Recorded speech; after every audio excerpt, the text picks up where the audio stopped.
The number one thing is our kids were already stressed before this crisis hit, so it's already exasperated, and rightly so. But there's a silver lining, and that is the kids are stuck with us for the next 3 weeks, and let's utilize it. Rituals and routines. And there are 5 of them that we can do. None of them cost a dime, but if we do them and instate them, and we do them over and over again, what happens is they can become a habit, and our kids will be able to use them without us, and everybody benefits. The first one is do recess. The kids are missing it. They need it. It reduces stress, any kind of exercise. Now, what does that mean? It could mean that the same time, ideally, each time, each day, just put an alarm on your Google set.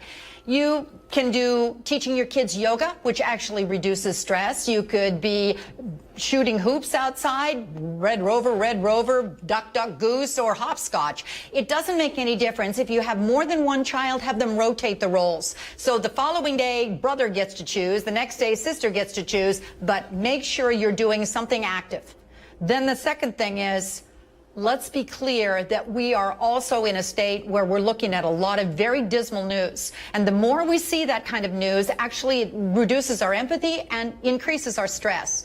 So one of the things you may want to consider doing is start sharing good news. And there's tons of it, Gino. We just need to be aware of it. You set up a Google alert for good news that's going on. When your kids see it, it actually increases their sense of optimism, and it can inspire them and give us all hope. For instance, one of my favorite ones that just happened last week was a couple of siblings living out in the middle of Ohio who realized the 78-year-old neighbor was inbound by herself and needed a friend. And so they both grabbed their cellos, walked on over to their front porch, knocked on the door. She came out, kept the 10 feet distance, and they had a serenade. Another one's teens. They're fabulous at internet, and they realized, Texas ones, that there was a problem, that a lot of elderly who are inbound didn't know how to connect with their own family. So what they're doing is they're setting up free Skyping lessons, just 30 minutes. So here's how you use the app. Here's how you do Zoom. When you get done with stories like that, Gino, you can also ask your kids, hey, what are some things that we can do, and inspire them, because doing good is actually how you increase that sense of optimism in children as well.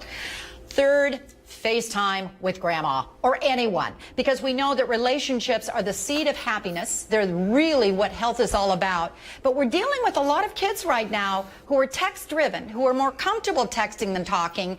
FaceTiming on an ongoing level is a fabulous way to teach empathy. How you do it? You prime them before they get onto FaceTime. Watch grandma's face, or listen to grandpa's voice, and you'll know when it's time to maybe say goodbye. Or what can you say because he's been really feeling lonely? What you're doing is you're helping kids look at signs of emotional literacy, and that's a win-win, because not only are they having a champion of grandma or another relative, that builds health, but they're also practicing emotional literacy that's going to be the seeds of relationships when they go back into school.